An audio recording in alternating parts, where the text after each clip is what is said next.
It began with a sound, as so many betrayals do.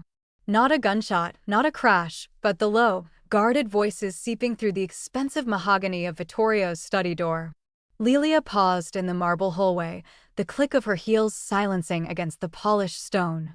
In her hands, she held a handwritten score, its pages covered in her careful notation. It was a new composition, something intimate and modern she had been working on for weeks through late rehearsal nights and stolen morning hours. A fragile, foolish offering for a man who had built an empire on silence and blood.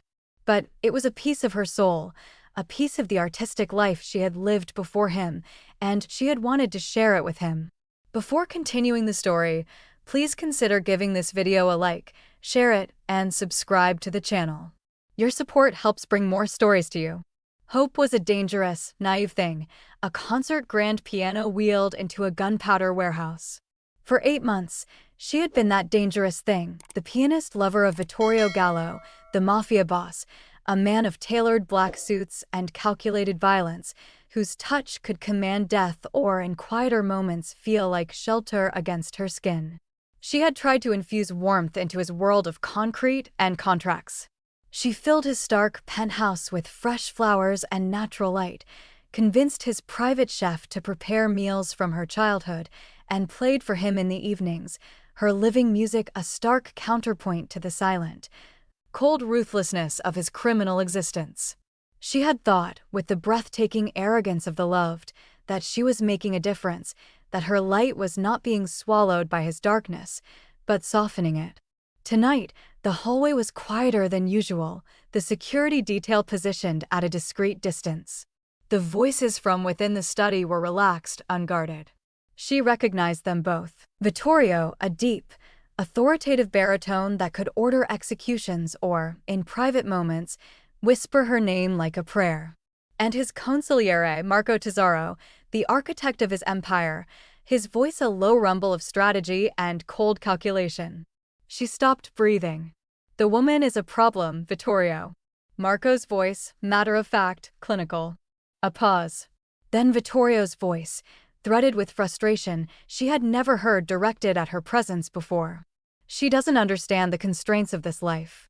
The concerts, the charity galas, the photographers, every appearance is a security risk I have to manage. Every emotional need is a distraction when I need absolute focus." Lelia's fingers tightened on the musical score, the paper crinkling. "She's suffocating the very air I need to operate," Vittorio continued, his words deliberate, final. "Her world and mine, they don't coexist. They collide. And in a collision, Marco, the softer thing always shatters." The words landed like individual blows. Suffocating. Distraction. Risk. Each one a careful demolition of the foundation she had built her love upon. Marco's response was measured, professional. "Then perhaps it's time to establish clearer boundaries. Distance. The business requires your full attention, especially with the Milano negotiations approaching." "I know." Vittorio's voice carried the weight of decision. "I've been too indulgent. Too compromised." Compromised. The word was surgical in its cruelty. Lelia looked down at the musical score in her hands, at the dedication written in the corner of the first page in her flowing script. "For V, who taught me that silence can be its own kind of music." The irony was a knife twisting. She had believed she was creating a sanctuary for him, a space where the ruthless boss could set down his armor and simply be a man who listened to Brahms and traced the curve of her shoulder in the dark. She had convinced herself that her presence was necessary, that beneath the calculated violence was a soul that needed her light to survive. But he didn't see sanctuary. He saw suffocation. The score slipped from her hands, pages scattering silently across the marble like fallen leaves, like the remnants of something that had bloomed in the wrong season. She didn't knock. She didn't confront. She didn't cry. Instead, Lelia Sal did what every great performer learns to do when the performance has irretrievably failed. She made her exit with grace. She turned, her blue dress, the one he had once told her reminded him of Mediterranean waters, the one she had worn tonight hoping to please him, flowing behind her as she walked back down the hallway with the measured, graceful precision of a woman who had just performed her final movement. Behind her, the voices continued, unaware that the songbird had just learned the cage would always choose its bars over the sky. Her heels clicked a steady rhythm against the marble, each step a metronome counting down to silence.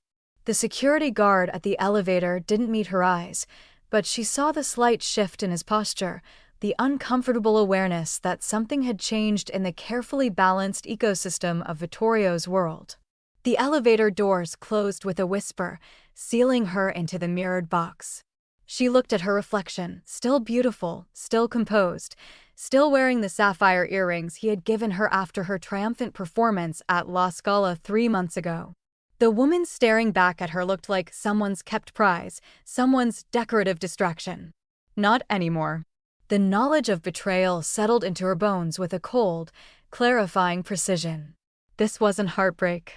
Heartbreak was messy, desperate, pleading. This was something far more dangerous. This was clarity. She had made herself small to fit into his world. She had scheduled her rehearsals around his meetings, muted her public profile to minimize his security risks, turned down prestigious international tours because he had asked her, in those rare vulnerable moments, to stay close. And he called it suffocating. The elevator descended, carrying her away from the penthouse, away from the man who had just taught her the most valuable lesson of her life. Never mistake a powerful man's need for control as a need for you. By the time the doors opened to the parking garage, Lelia Sal had already begun the transformation. The passionate, naive lover who had climbed into this elevator was gone. In her place stood something sharper, colder, infinitely more formidable. If Vittorio Gallo wanted space, she would give him an ocean of it. And he would drown in every inch. Vittorio woke to silence. Not the comfortable quiet of early morning, but an absence so complete it felt like a physical void in the penthouse. He reached across the bed instinctively, his hand finding only cool sheets where Lelia's warmth should have been. Not unusual. She often rose early to practice, but something felt wrong in a way his instincts, honed by decades of surviving in a world where wrong feelings preceded bullets, couldn't quite categorize. He rose, pulling on black silk pajama bottoms, and moved through the master suite. Her closet door stood open. Inside, the space was surgically empty. Not ransacked, not hastily cleared, but professionally evacuated. The designer gowns he'd bought her were gone. The shoes arranged in neat rows, gone. Even the small velvet box where she kept her grandmother's pearl earrings, gone. Only the sapphire earrings he'd given her remained, placed with deliberate precision on the marble vanity top, still in their case. A return, not a theft. Vittorio's jaw tightened.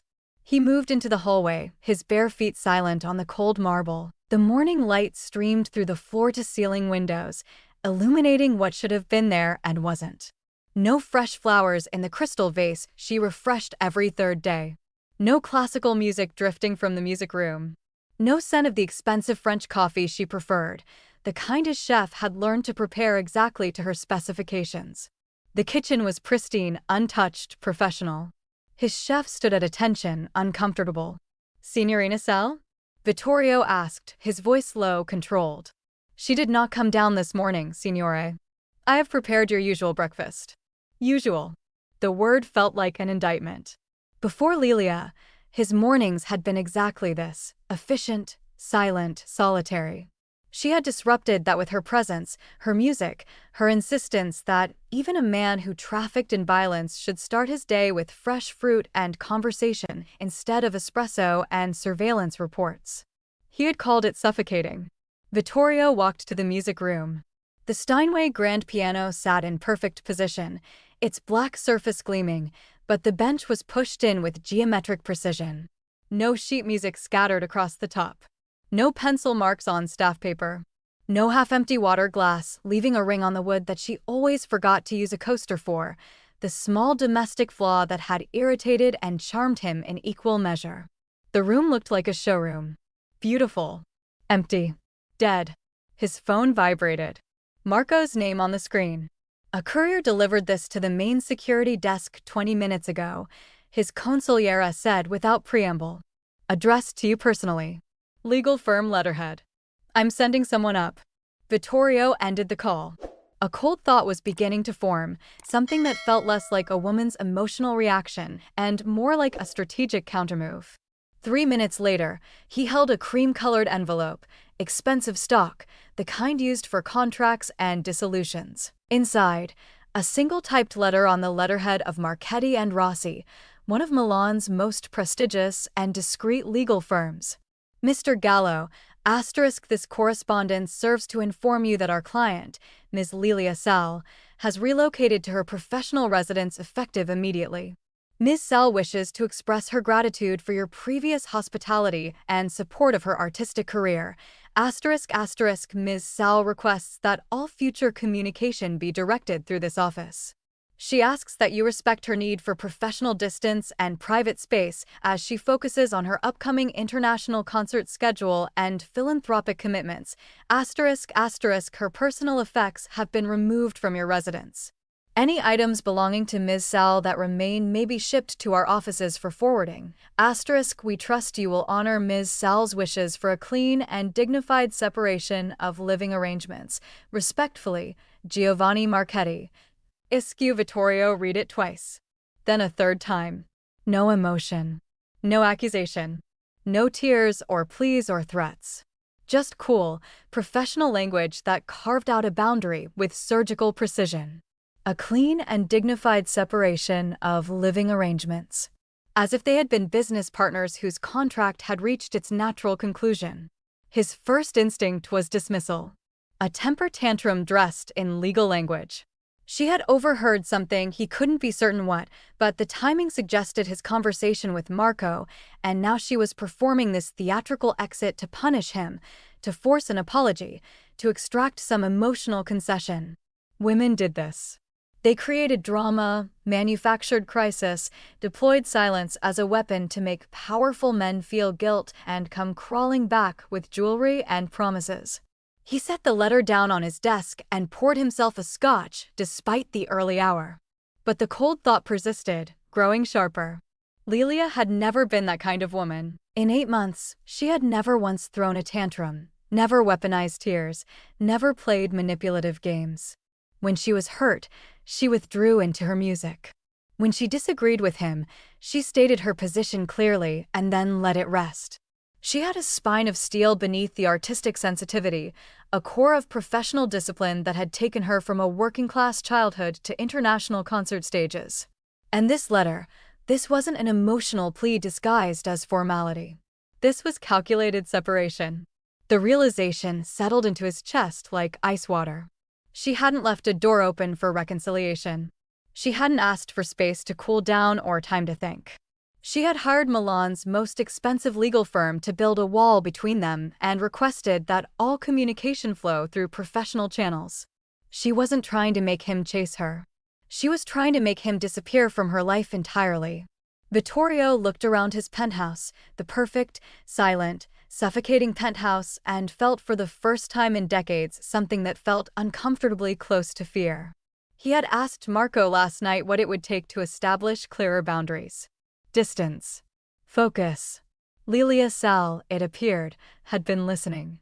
And she had given him exactly what he'd asked for. The surveillance report arrived on Vittorio's desk at precisely 9 in the morning, 3 days after the letter. Marco placed it down without comment, but his expression carried the weight of information that would not be welcomed. Vittorio opened the folder. Photographs. Timestamped. Professionally compiled. Lelia emerging from a black town car at a modern high-rise in the Porta Nuova district, Milan's gleaming financial and luxury residential center. Not his territory. Neutral ground. The building was new construction, all glass and steel and minimalist design, the kind of place where international executives and wealthy professionals maintained residences that looked more like art installations than homes. She wore black, tailored trousers, a cashmere coat, oversized sunglasses. Her hair pulled back in a severe bun. She looked like she belonged on the cover of a business magazine, not on his arm at private dinners in shadowed restaurants. The next photograph showed the security detail. Not his men. Not even men he recognized from the usual rotation of firms that did discreet work for people in his world. These were corporate, professional, the kind employed by multinational CEOs and foreign diplomats. Clean backgrounds. No family connections. No leverage. Blackstone Security International, Marco said quietly. British firm. They specialize in high-profile clients who require privacy without criminal entanglement. Very expensive. Very clean. Vittorio's fingers tightened on the photograph. She had replaced him. Not just moved out, but systematically severed every thread that connected her security and daily life to his organization. A woman leaving a lover might move to a friend's apartment, might stay with family, might act on emotion and impulse. A woman executing a strategic withdrawal hired Blackstone Security International. There's more, Marco continued, sliding another document across the desk. Her management team announced this morning that she's accepted a 6-month European concert tour. Vienna, Prague, Paris, London. The contracts were apparently negotiated weeks ago, but she had been hesitant to commit. Weeks ago, when she had still been sleeping in his bed, still filling his mornings with Chopin and conversation, she had already been building an exit strategy. Or perhaps she had simply stopped sacrificing her career for a man who saw her devotion as suffocation. The dates on the contract told their own story. The tour began in 3 weeks. She would be gone before he could even begin to what? Apologize? Demand she return? He had spent decades ensuring that no one, ever, could make demands of him. The idea that he might need to humble himself before a woman was so foreign it felt like a language he didn't speak. She's training, Marco added. 8 hours a day at the conservatory. Her manager released a statement saying she's approaching this tour as the defining performance cycle of her career. The European press is calling it a renaissance. A renaissance. A rebirth. As if her time with him had been a death she was now recovering from. Vittorio closed the folder with controlled precision. Is that all? She's also agreed to chair a charity gala for the Milano Children's Hospital. It's in 10 days. High profile. The kind of event that attracts international media attention and Milan's legitimate elite. Legitimate. The word was a blade. Everything Lelia was doing was designed to elevate her into a world he couldn't touch without exposing himself, without looking like exactly what he was, a criminal trying to control a woman who had outgrown his reach. If he showed up at her penthouse, he was a stalker. If he sent gifts, he was attempting to buy her back like a possession. If he made demands through his connections, he was proving every fear she might have had about his world was justified. She had built a professional wall so perfect that any attempt to scale it would only demonstrate his weakness. By the end of the week, Vittorio understood the full scope of what Lelia had done. His penthouse remained exactly as she had left it, stark, secure, and dangerously quiet. The piano sat untouched. The vases held no flowers. His chef prepared meals with mechanical efficiency that Vittorio barely tasted. The security reports came and went. Business continued with the smooth, cold precision it always had. This was what he had wanted. What he had told Marco he needed. Focus. No distractions. No suffocating presence demanding his emotional attention when he needed to concentrate on Milano negotiations and territory disputes and the 1,000 calculated brutalities that kept an empire functioning. He had it now, and it felt like drowning in an empty vault. He caught himself checking her social media, something he had never done before, considering it beneath him. But there she was, vibrant and alive in carefully curated photographs. Lelia at the conservatory, her hands poised above piano keys, her expression one of fierce concentration. Lelia at a charity event, radiant in emerald green, surrounded by admirers from Milan's cultural elite.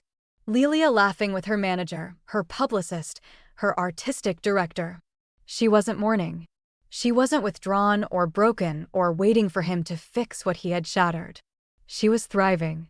And every photograph, every press release, every carefully professional step she took away from him felt like watching something infinitely precious slip through fingers he had foolishly opened. Vittorio stood at his penthouse window late that Friday night, looking out over the Milan skyline. Somewhere in that glittering sprawl was Lelia's new fortress, her glass tower where she was rebuilding a life that had no space carved out for him. He had asked for air to breathe. She had given him an entire atmosphere, and he was suffocating in every empty inch of it. What would you do if you discovered the space you demanded became the prison you couldn't escape? Have you ever pushed someone away only to realize too late what you lost? Drop your thoughts in the comments below. I want to know if you think Vittorio deserves a second chance, or if Lelia should leave him in the silence he created.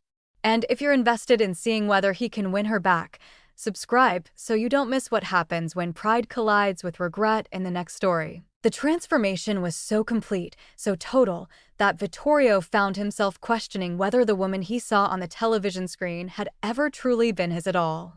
Lelia Sal stood at a podium in the grand ballroom of the Palazzo Reale, addressing an audience of Milan's cultural and philanthropic elite.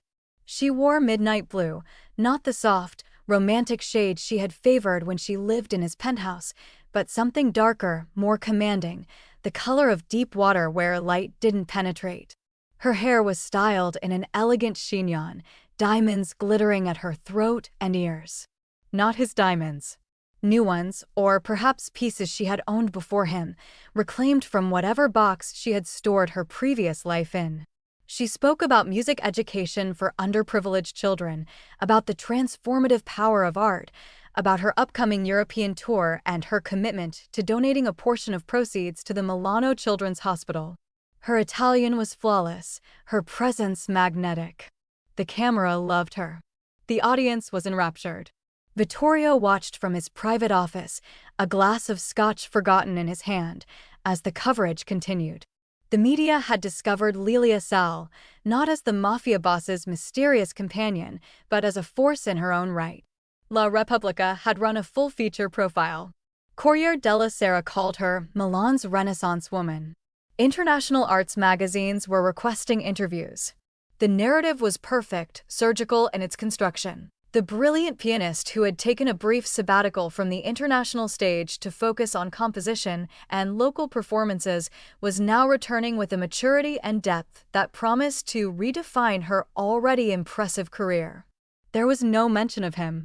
No whispered speculation about her previous living arrangements. No tabloid hints about criminal connections. She had erased him from her story as efficiently as she had erased herself from his penthouse. His phone buzzed. A message from one of his legitimate business associates, a man who moved in circles that overlapped with Milan's cultural elite, attended the Children's Hospital Gala tonight. Your Ms. Sal is quite extraordinary. You must be very proud. Your Ms. Sal, except she wasn't. Not anymore. Vittorio switched channels. RAI News was covering her rehearsal at Teatro alla Scala, where she would perform a solo recital in 10 days as a preview to her European tour. The footage showed her at the piano, her body moving with the music, her face transformed by the kind of transcendent focus that made everything else in the world disappear. He had seen that expression before. In his music room. In his bed. In the quiet moments when she thought he wasn't watching and she would lose herself in whatever composition she was working on, her fingers moving across invisible keys as she heard melodies only she could access. He had taken that for granted. Assumed it would always be there, waiting for him in whatever stolen moments he chose to pay attention. The news anchor's voice cut through his thoughts. Sal's decision to dedicate herself fully to her international career has been met with enthusiasm from the classical music world. Her manager states that she is practicing 8 to 10 hours daily, approaching this tour with an intensity that promises performances of historic significance. 8 to 10 hours daily. While he sat in meetings discussing territory and profit margins, she was building something that would outlast all of it. Music that would be remembered long after his empire crumbled to dust. The coverage shifted to her arrival at another event, this one a private gallery opening in the Brera district. She emerged from a car, flanked by her security detail, wearing a white silk dress that made her look like a classical statue come to life. A gallery owner greeted her with the kind of warmth reserved for honored guests, not purchased companions. She smiled, radiant and genuine, and Vittorio felt something crack in his chest. That smile. He hadn't seen it in months, he realized. Not directed at him. Somewhere in the last few months of their relationship, her smiles and his presence had become polite, careful, the kind a professional gives to a demanding patron. When had that happened? When had he stopped being someone who brought her joy and become someone she performed happiness for? The camera followed her into the gallery, where she was immediately surrounded by admirers. Artists, collectors, intellectuals, people who valued her for her mind and talent, not for her decorative presence on a powerful man's arm. She discussed the paintings with knowledge and passion, her hands moving expressively as she spoke, completely at ease in a way he now recognized she had never been in his world. She had been suffocating, but not from her own needs pressing into his space. She had been suffocating because she had compressed herself, made herself smaller, quieter, less vibrant, to fit into the narrow space his life had allowed for her. And the moment she left, she had expanded back into her full, formidable self. Marco entered the office without knocking, a privilege of decades of service. He glanced at the television screen, at Lelia surrounded by Milan's cultural elite, and then at Vittorio. "The Milano negotiations are finalized," Marco said. "Everything you wanted. Clean contracts. Favorable terms. You have the focus you needed." Vittorio said nothing. "She's good at this," Marco continued, his tone carefully neutral. "The public life. The visibility. She's building something significant." "Yes. Without you." The words hung in the air like gun smoke. Vittorio watched as the camera captured Lelia laughing at something a distinguished older man, a conductor, based on the caption, had said. Her whole face illuminated with genuine delight, the kind of unself-conscious joy that made her beautiful in a way that transcended physical features. That light, that impossibly bright, living light that had filled his cold penthouse with warmth and music and the promise of something beyond the darkness he trafficked in. He had called it suffocating. And now he understood the terrible truth. Her light hadn't been suffocating him. It had been the only thing holding back the dark.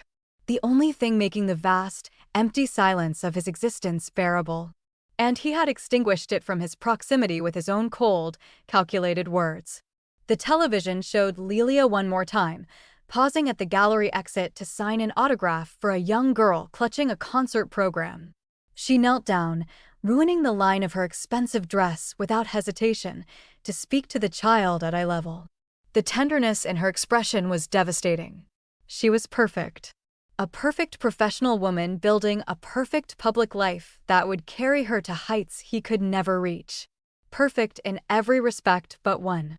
She was no longer his. And the space where she had been was a void that no amount of operational efficiency or business success could ever fill. The silence had become a physical thing, a pressure in Vittorio's chest that made breathing feel like work. It pressed against his ribs during meetings, settled into his lungs at night, transformed the penthouse into an echoing chamber where every footstep sounded like an accusation. 3 weeks. 21 days since Lelia had walked out of his life with the precision of a surgeon excising diseased tissue. 21 days of operational efficiency. 21 days of perfect, uninterrupted focus. 21 days of suffocating in the very air he had claimed he needed to breathe. Vittorio stood at his office window at 2 a.m, unable to sleep, watching the city lights blur into abstract patterns. Somewhere out there, Lelia was preparing for her tour. Practicing. Thriving. Becoming more herself with every hour that passed while he became less. His phone sat on the desk behind him, the screen dark but magnetic in its pull. He had checked it 17 times today. Not for business. For her. Every news alert. Every social media update. Every photograph of her attending galas, rehearsing at La Scala, meeting with international promoters. He consumed information about her life with the desperate attention of an addict, each new piece of evidence of her success feeling like both a necessity and a wound. She had posted a photograph earlier that evening, a practice room at the conservatory, her hands blurred in motion over piano keys, the caption reading, "Beethoven knows what he's asking." Now to deliver it. 3 days until La Scala, the comments were enthusiastic, supportive. Fans expressing excitement for her performance. Fellow musicians offering encouragement. Not a single mention of him, because in this bright, public world she inhabited, he didn't exist. He had become a ghost haunting the margins of her life, invisible and irrelevant. "You're distracted." Marco's voice cut through the silence of the conference room the next afternoon. The meeting had been critical, a negotiation with a shipping contractor that required Vittorio's full attention and considerable skill at reading the subtle tells that indicated when men were lying or positioning for advantage. But Vittorio had checked his phone twice during the discussion, barely concealed glances that Marco's sharp eyes had catalogued with growing concern. The contractors had left. Only Marco remained, his expression carefully neutral in the way that meant he was about to say something Vittorio wouldn't want to hear. "I'm focused," Vittorio said, his voice cold. "You agreed to terms that were 15% higher than necessary. You missed the contractor's tell when he mentioned the Valencia route. You would have caught that a month ago." A month ago. When Lelia had still been sleeping in his bed, filling his mornings with music he had pretended to barely notice. "The terms are acceptable," Vittorio said. "The terms are expensive. And unnecessary." Marco leaned back in his chair, studying Vittorio with the clinical assessment of a man who had survived decades in a world of violence by reading people better than they read themselves. "You've been reckless in 3 meetings this week. You're checking news feeds constantly. You're not sleeping." "I'm fine." "You're suffering." The word landed like a slap. Vittorio's jaw tightened, his hands curling into fists against the polished table. Men like him didn't suffer. They inflicted. They controlled. They bent the world to their will through force and strategy and the kind of cold calculation that made other men fear them. But suffering? That was weakness. That was vulnerability. That was the thing he had spent his entire life armoring himself against. "She's everywhere," Vittorio said finally, the admission dragged out of him like a confession. "Every news channel. Every society page. Every cultural report. She's inescapable." "Then stop looking." "I can't." The silence that followed was devastating in its honesty. Marco's expression shifted, something almost like sympathy crossing his weathered features. "You asked for space. For operational silence. For the ability to focus without distraction." "I know what I asked for. Do you know what you actually wanted?" Vittorio didn't answer. Couldn't answer. Because the truth was too raw, too close to the bone he had spent decades protecting. He had wanted her to need him less. To be less present, less demanding of his attention and emotional energy. He had wanted the relationship to exist on his terms, in the carefully controlled portions he chose to allocate when business permitted. He had wanted her love without the cost of loving her back with equal vulnerability. "You built this prison yourself," Marco said quietly. "Every word you spoke to me that night, every complaint about her presence, every expression of your fear disguised as operational necessity, you constructed the bars with your own fearful pride." Fearful. The word struck deeper than any accusation of weakness. Because that's what it had been, Vittorio realized with a clarity that felt like falling. Not annoyance at her demands. Not frustration with her public profile. Not a rational business decision to establish boundaries. Fear. Fear that needing her made him vulnerable. Fear that caring for someone more than he cared for control meant he could be hurt, manipulated, destroyed by the one weakness every enemy would exploit. Fear that the moment he admitted she had become essential to his existence, she would gain power over him that no amount of violence or wealth could counter. So he had pushed her away before she could leave on her own terms. Before she could discover that the fearsome Vittorio Gallo, the man who commanded an empire of shadow and blood, was desperately, pathetically in love with a woman who played Chopin and believed flowers belonged in every room. And now she was gone. Not because he had successfully maintained his control, but because she had seen through the fear to the rejection beneath it and had chosen her own dignity over his cowardice. The space he had asked for was a prison constructed by his own fearful pride. And every bar was forged from words he couldn't take back, from complaints that had cut deeper than any blade, from the terrible mistake of believing that strength meant never admitting you needed another person to make the silence bearable. Vittorio looked at Marco, seeing his own devastation reflected in his consigliere's knowing eyes. "Can it be undone?" he asked, his voice barely above a whisper. Marco was quiet for a long moment. That depends on whether you're willing to do the one thing you've never done in your entire life. What? Surrender the control. Admit the truth. Ask for forgiveness instead of demanding compliance. The words hung between them like a challenge and a condemnation. Outside the window, Milan continued its indifferent sprawl. Somewhere in that vast city, Lelia was preparing for a performance that would carry her further from his reach with every note. And Vittorio sat in his perfectly silent, perfectly controlled empire, drowning in the space he had been so certain he needed. Have you ever realized too late that the boundaries you set were actually walls that trapped you instead of protecting you? Vittorio is finally understanding what he's lost, but is awareness enough? Or has he destroyed something that can't be rebuilt? Drop your thoughts in the comments. Do you think a man who pushed away love out of fear deserves the chance to fight for it back? And if you need to see whether pride can be humbled and mistakes redeemed, subscribe so you don't miss the moment Vittorio's carefully constructed control finally, completely shatters.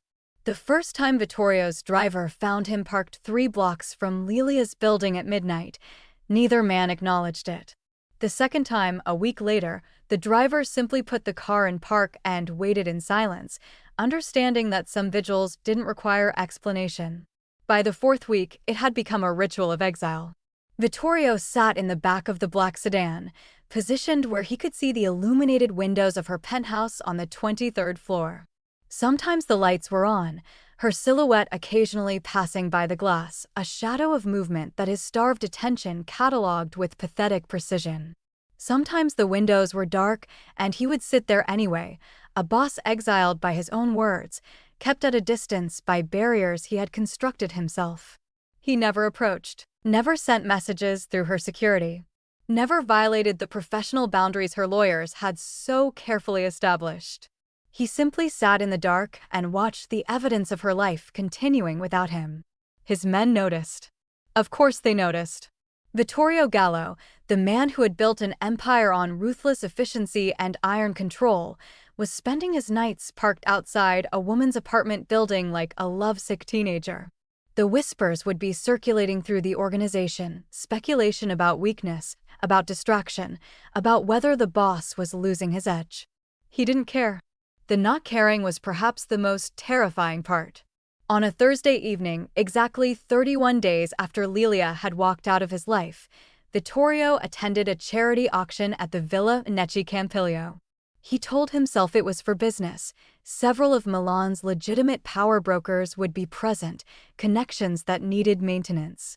He told Marco it was strategic networking. But he had known from the event listing that Lelia would be there. One of the honorary chairs. Her photograph in the promotional materials, elegant and untouchable. He saw her immediately upon entering, a magnetic pull that had nothing to do with strategy and everything to do with the kind of need that had been eating him alive for a month. She stood in the villa's Art Deco salon, surrounded by admirers, wearing black silk that made her look like a work of art herself. Her hair was loose tonight, falling in dark waves over her shoulders, and she was laughing at something a silver-haired philanthropist had said. The sound cut through the ambient conversation like a knife. He had forgotten what her laughter sounded like. No, that was a lie. He had memorized every variation of it during the 8 months she had lived in his penthouse, and the memory of it had been torture during the 31 days since she left.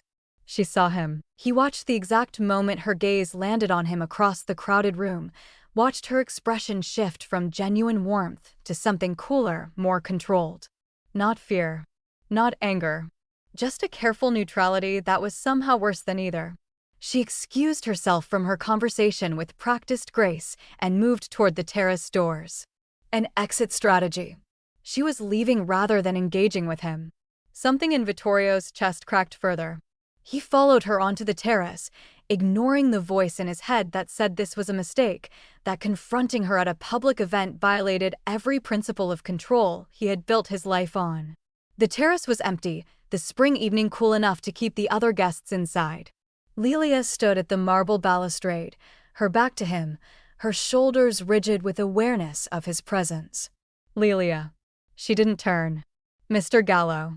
I wasn't aware you attended cultural charity events. Mr. Gallo. The formality was a blade. What is the meaning of this theater, Lelia? The words came out harsher than he intended, frustration bleeding through the careful control he usually maintained. Now she turned, her expression composed, professional.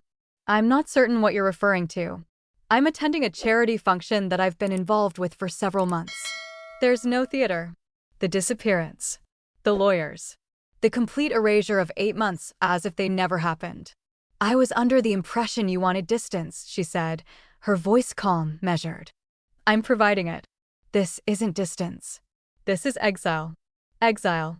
Her eyebrow arched, the only crack in her composure. That's an interesting choice of words from a man who found my presence suffocating. The word landed like a physical blow. Vittorio went very still. You heard, he said quietly. I heard. The confirmation settled between them like broken glass. Lelia's expression remained neutral, but he could see the tension in her jaw, the way her fingers gripped the marble balustrade with controlled force. It was a private conversation, Vittorio said, and immediately recognized how pathetic the defense sounded. Yes, which is what made it true. She turned to face him fully now, and the look in her eyes was devastating. Not hurt, not anger, but a cold clarity that was infinitely more dangerous. If you had said those things to my face, I might have convinced myself it was strategy or posturing or some manipulation designed to maintain your control. But you said them to Marco in private when you thought I couldn't hear.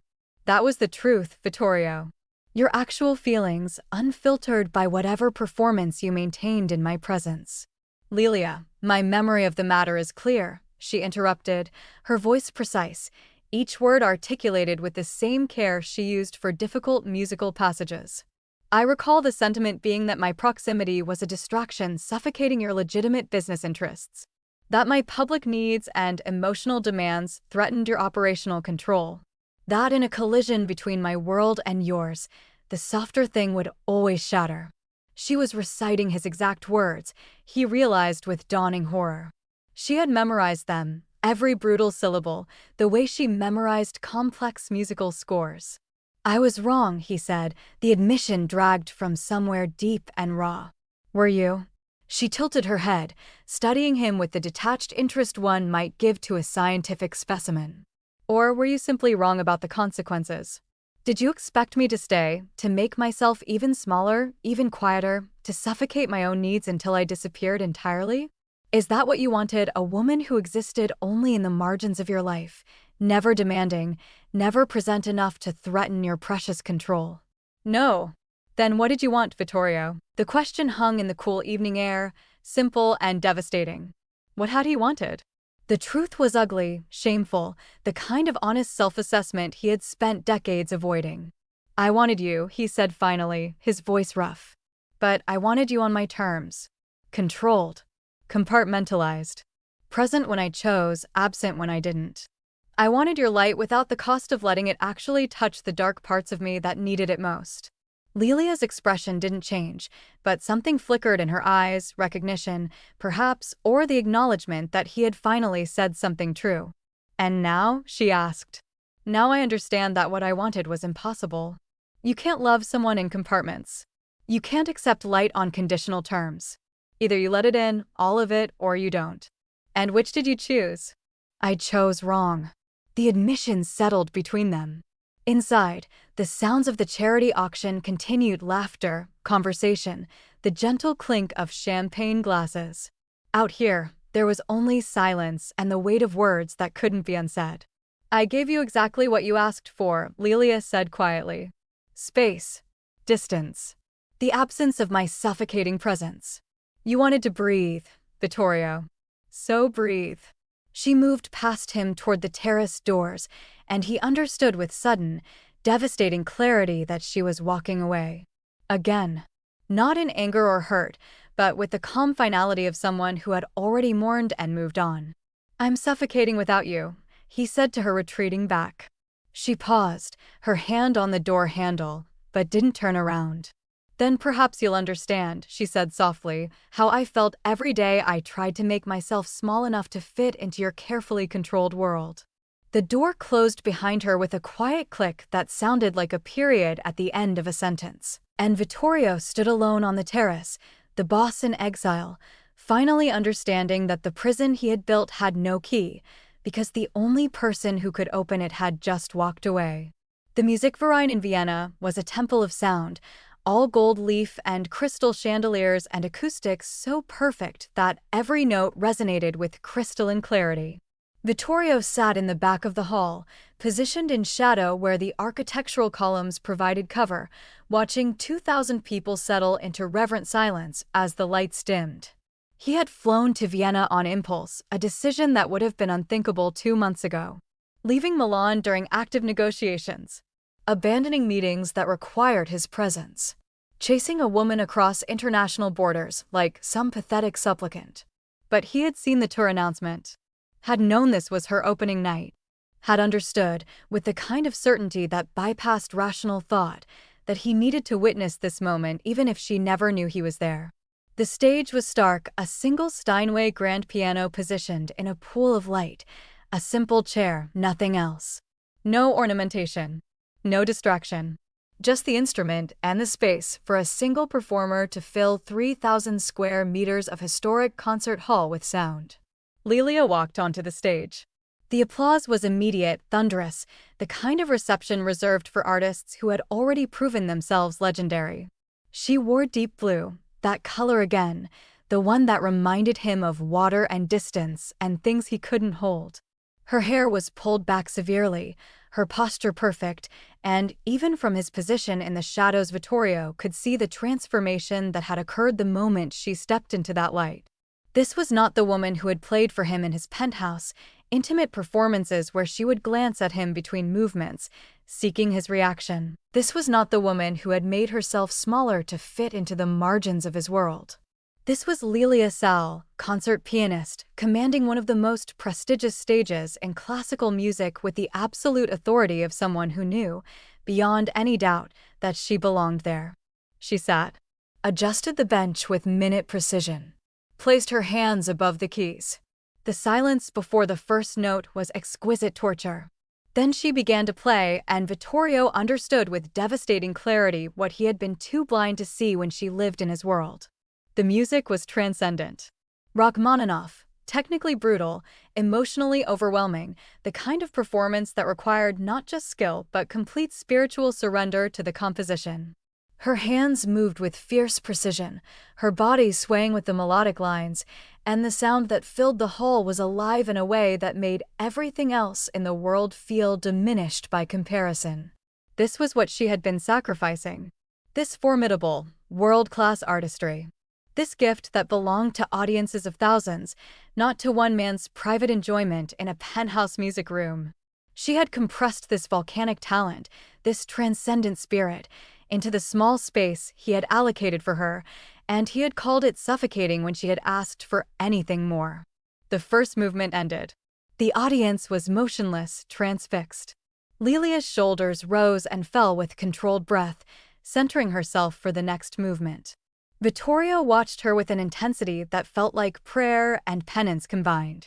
The concert continued, 3 more pieces, each performed with the same devastating mastery. By the final notes of Beethoven's Appassionata, several audience members were visibly weeping. The ovation when she finished was overwhelming, a standing crowd roaring their approval, demanding encores. She gave them 2. Then bowed with graceful humility and exited the stage. Vittorio remained in his seat as the crowd began to disperse, planning to leave unseen, to carry this memory of her triumph back to Milan like a wound he deserved to feel. Then he saw movement near the stage door. A man, young, well-dressed, moving with the particular confidence of someone accustomed to power and deference. Vittorio recognized him immediately. Dante Caruso, the youngest capo in the Venetian Andretti family, a rising star in an organization that had been testing boundaries with Vittorio's territory for the past year. And he was heading backstage with the kind of purposeful direction that suggested this was not a casual fan seeking an autograph. Jealousy hit Vittorio like a physical force, cold, sharp, and absolute. It razored through his chest, ignited something primal and territorial that bypassed every civilized thought he possessed. He moved without conscious decision, tracking Caruso's path, using the crowd as cover as he positioned himself where he could observe the backstage entrance. 10 minutes later, Lelia emerged, changed into an elegant black dress, her hair loose now, still flushed with the adrenaline of performance. Her manager was beside her, and a small cluster of admirers waited with programs to sign. Caruso approached with practiced charm, offering his hand and a smile that was too familiar, too confident.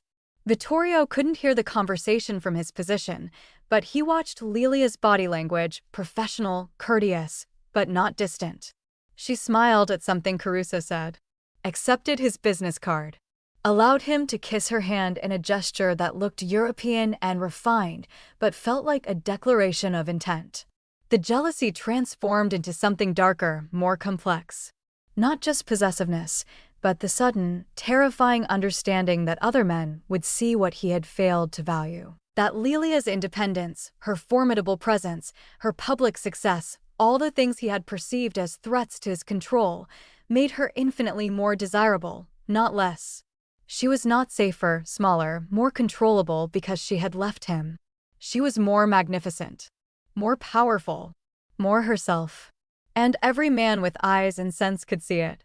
Caruso was young, legitimate in the ways that mattered to public society, connected to power but not drowning in the darkness of it the way Vittorio was.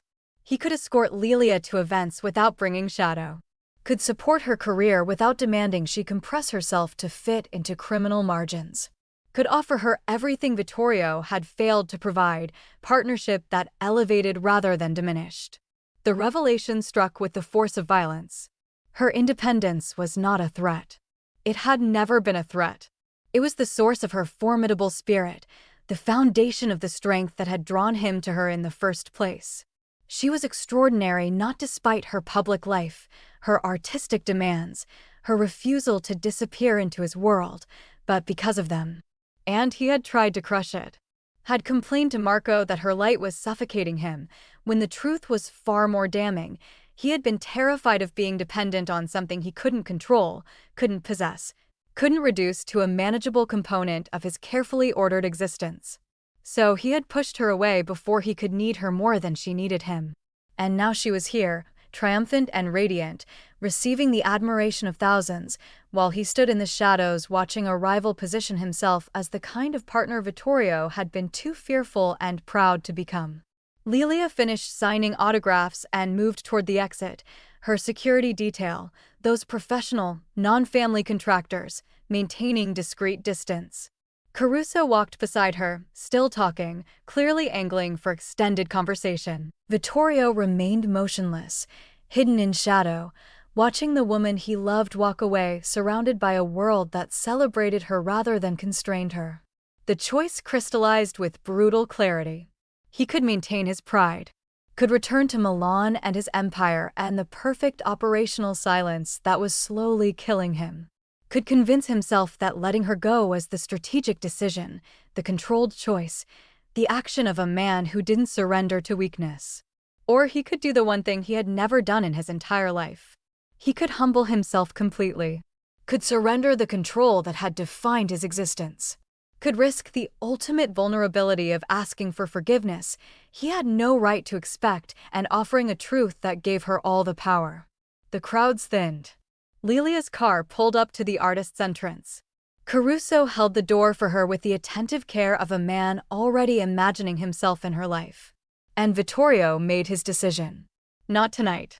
Not here, where she was still flushed with triumph and surrounded by admirers.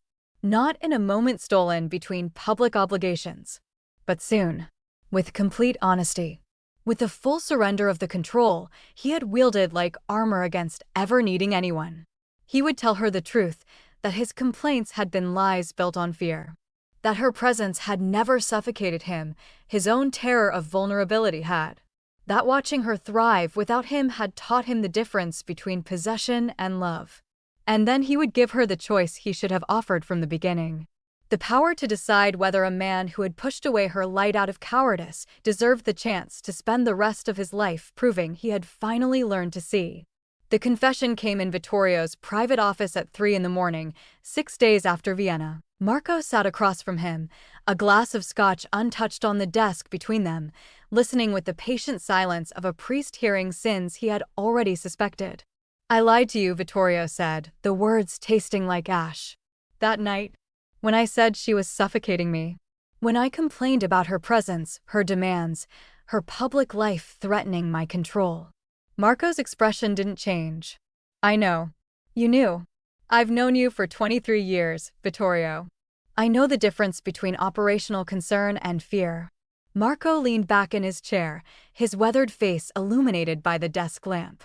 "The question is whether you finally know it too." Vittorio stared at his hands, hands that had signed death warrants, directed violence, built an empire on ruthless calculation. Hands that had held Lelia with a tenderness he had been too proud to acknowledge, too frightened to claim.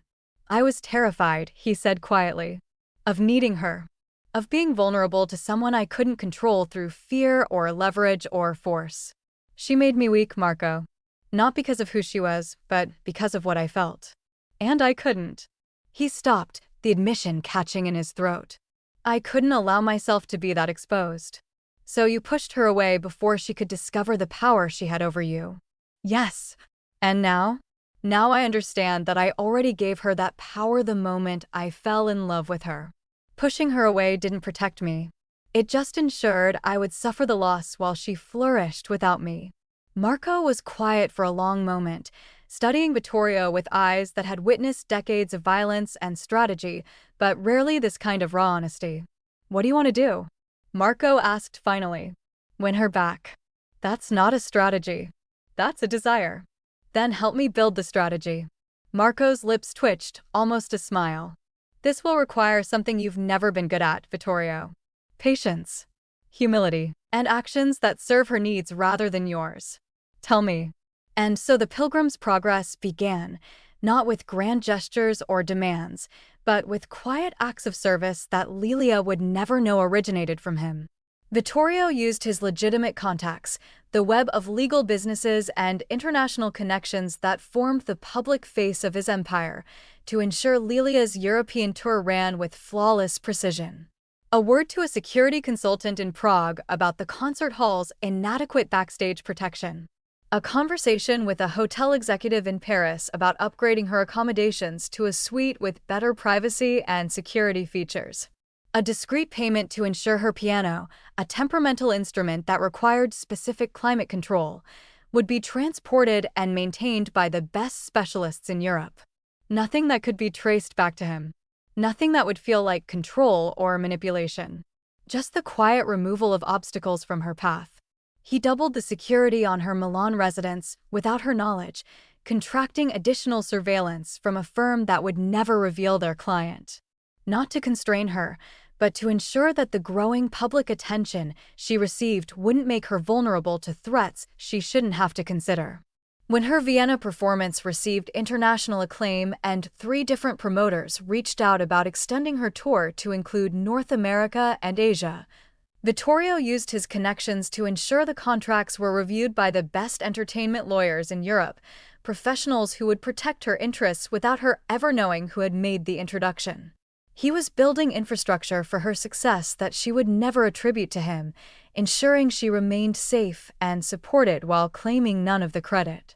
It was the opposite of everything he had built his life on. No control, no recognition, no leverage gained. Just love, expressed in the language of protection and service. 2 weeks into this quiet campaign, the tabloid story broke. Serrata Scandal was a third-rate gossip publication that trafficked in speculation and innuendo. Their headlines screamed from newsstands across Milan: classical beauty's criminal connection, pianist Lelia Sal's secret life with Mafia boss.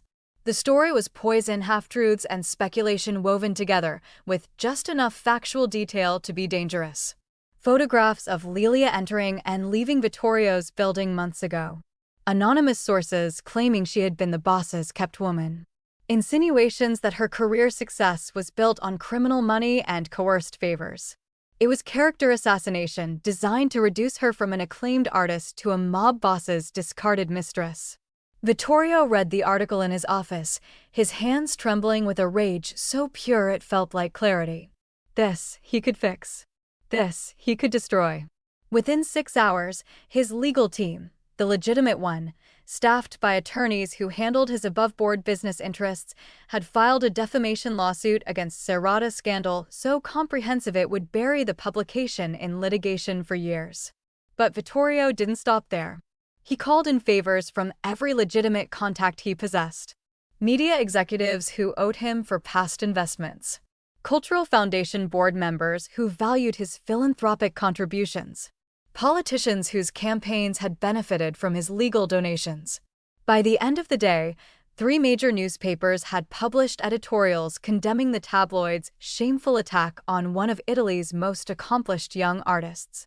A prominent cultural minister released a statement declaring Lelia Sal a national artistic treasure whose reputation should be celebrated, not sullied by baseless gossip. Vittorio's PR firm, operating entirely separately from any criminal enterprise, launched a coordinated media campaign highlighting Lelia's achievements, her prestigious conservatory training, her international acclaim, her charitable work, her upcoming performances. They positioned her not as a woman defined by any relationship, but as a formidable artist whose talent spoke for itself. Serrata's scandal issued a retraction within 48 hours, followed by a groveling public apology. But Vittorio wasn't finished. He ensured the publication's major advertisers received information about ongoing legal exposure. Within a week, Serrata's scandal lost 60% of its advertising revenue. Within 2 weeks, it announced it was ceasing publication entirely. Vittorio had used his immense wealth and legal power not to control Lelia or bind her to him, but to obliterate anything that threatened to diminish her light. And through it all, he remained invisible. The lawsuits were filed by attorneys with no public connection to him. The media campaign was attributed to Lelia's management team. The advertising pressure appeared to be organic market forces responding to the publication's ethical failures. Lelia would never know he had been behind any of it. That was the point.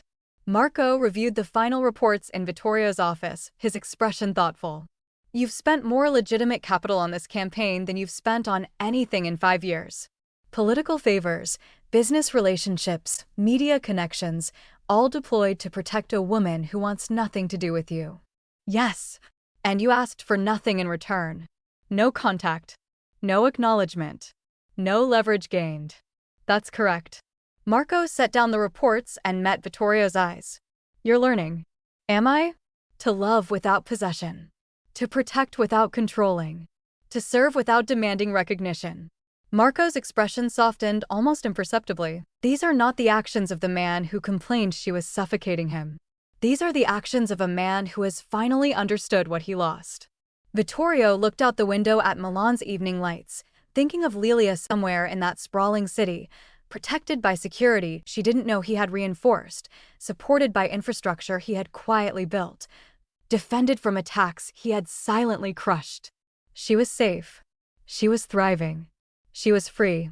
And he was finally becoming the kind of man who could love her without needing to diminish her to feel secure. Whether that would be enough to earn a second chance, he didn't know.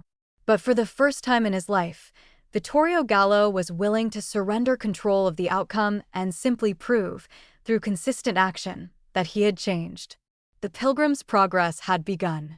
And he would walk every humble step, for as long as it took, until she decided whether the journey had brought him far enough to deserve her trust again. When someone who hurt you finally changes, genuinely transforms, does that erase what they did, or does it just create the possibility of a different future? Vittorio is learning to love without control, to protect without possession. But is growth enough to heal the wounds his fear created? Drop your thoughts in the comments. Should actions speak louder than the words that broke her, or are some betrayals too fundamental to forgive?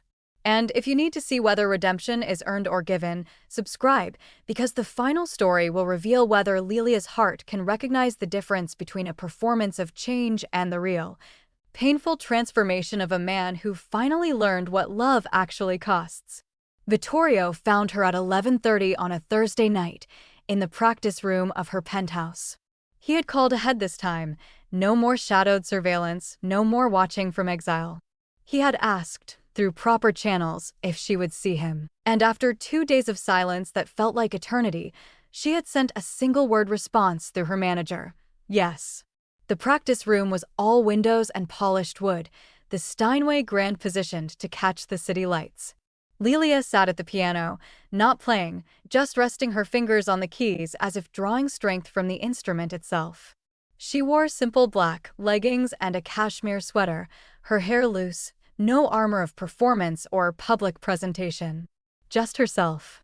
Unguarded in a way she had never been in his presence before. She didn't turn when he entered, but her shoulders tensed with awareness. "Thank you for seeing me," Vittorio said, standing just inside the doorway, afraid to move closer without permission. "You asked properly this time. Through appropriate channels. With respect for my boundaries." Her voice was neutral, carefully controlled. It seemed worth acknowledging. "I need to tell you the truth. You've had 2 months to prepare this conversation, Vittorio. I imagine you've rehearsed it thoroughly." The observation stung because it was accurate. He had practiced this moment 100 times, refining the words, testing different approaches, trying to find the perfect combination that would crack her defenses. But standing here now, looking at the elegant line of her back, he understood that perfect words were another form of control. Another performance designed to produce a desired outcome. She deserved the raw, ugly truth, not a polished speech. "I was terrified of you," he said simply. "Not of what you did, but of what you made me feel. Need. Dependency. Vulnerability. All the things I built my life avoiding. You walked into my world with your light and your music and your absolute refusal to disappear, and you made me realize that I needed you more than I needed control. And that was unbearable." Lelia's fingers pressed down on the keys, producing a dissonant chord that hung in the air between them. "So I sabotaged it," Vittorio continued. "I told Marco you were suffocating me because it was easier to push you away than to admit I was terrified of how much power you had over me. Not power you sought or wielded, just the natural power of being essential to someone who had convinced himself he needed nothing."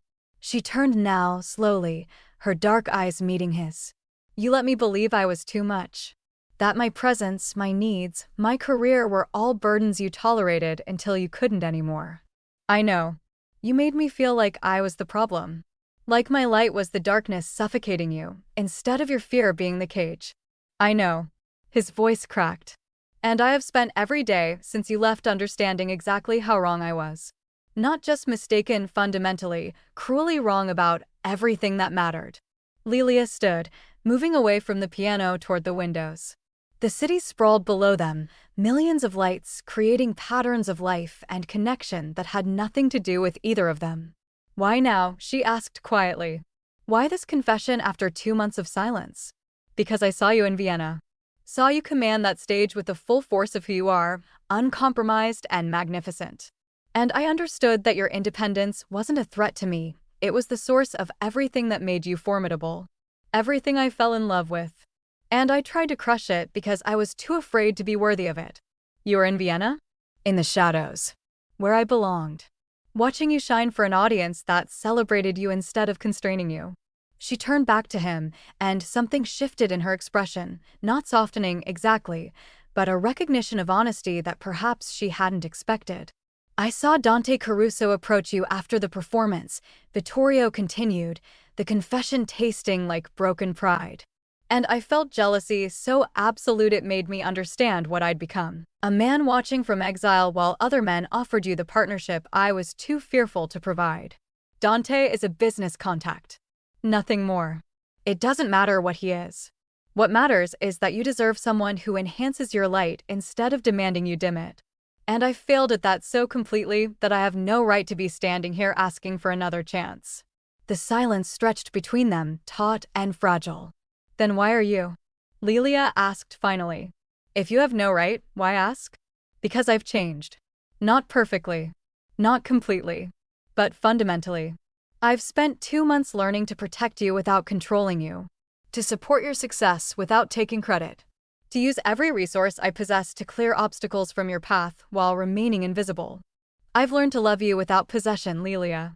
And I'm asking, begging for the chance to prove that the man who pushed you away out of fear is not the man standing here now. He pulled an envelope from his jacket pocket and set it on the piano. This contains documentation of every action I've taken on your behalf since Vienna.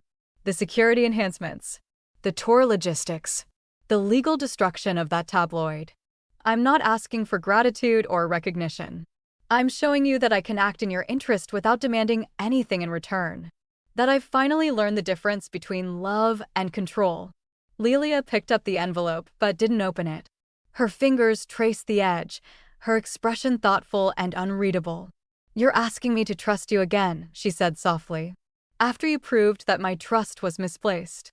No, I'm asking you to let me earn it back. Slowly. On your terms. With you holding all the power to decide what that looks like or if it happens at all." He took a breath, the next words the hardest he had ever spoken. "I surrender control, Lelia. Completely. You set the boundaries. You determine the pace. You decide if a man who loved you badly can learn to love you well. I'm just asking for the chance to try." The silence that followed felt like standing on the edge of a precipice.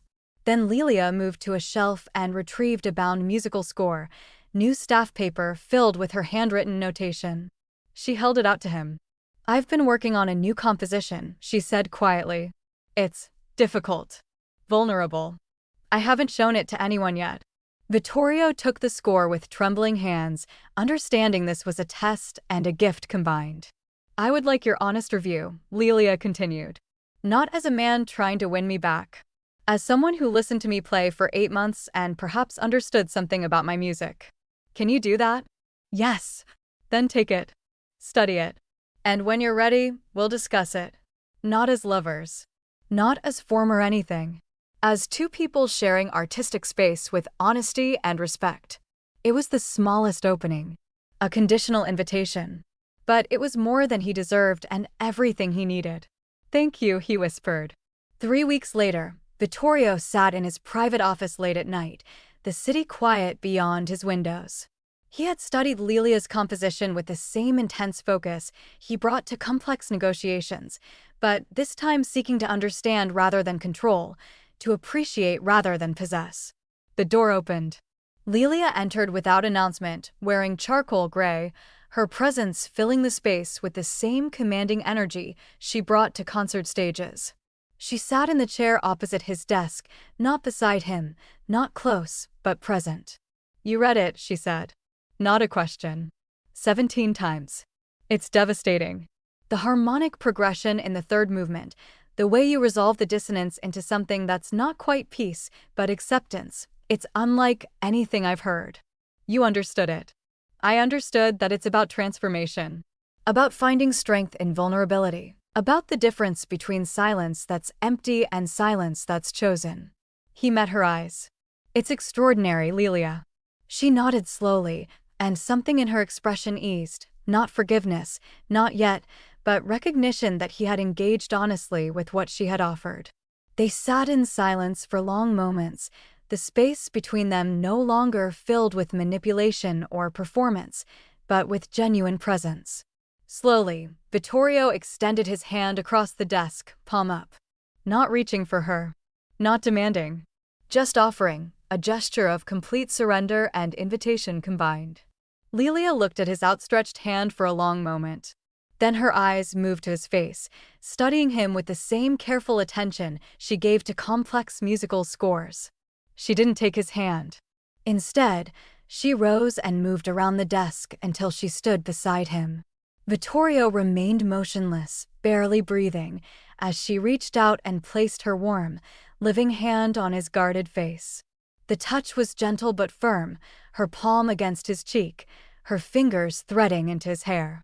Not an embrace, not forgiveness, but an acknowledgement that he had changed, that she had seen it, that perhaps there was a path forward that neither of them had walked before. "This doesn't erase what happened," she said softly, her hand still cradling his face. "I know. This is a beginning, not a return. Yes, I will not make myself small again. Not for you. Not for anyone. I don't want you small. I want you exactly as you are. Formidable and free. Her thumb brushed across his cheekbone, a gesture so tender it made his chest ache. "Then we start here," Lelia said. "In honesty. In respect. Building something new instead of trying to resurrect what failed." Vittorio turned his face into her palm, his eyes closing against the overwhelming relief and gratitude and love that threatened to undo him completely. "Whatever you'll give me," he whispered.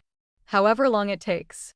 I'm here." And in the quiet of his office, surrounded by the trappings of an empire built on control, Vittorio Gallo finally understood what it meant to surrender to something more powerful than fear.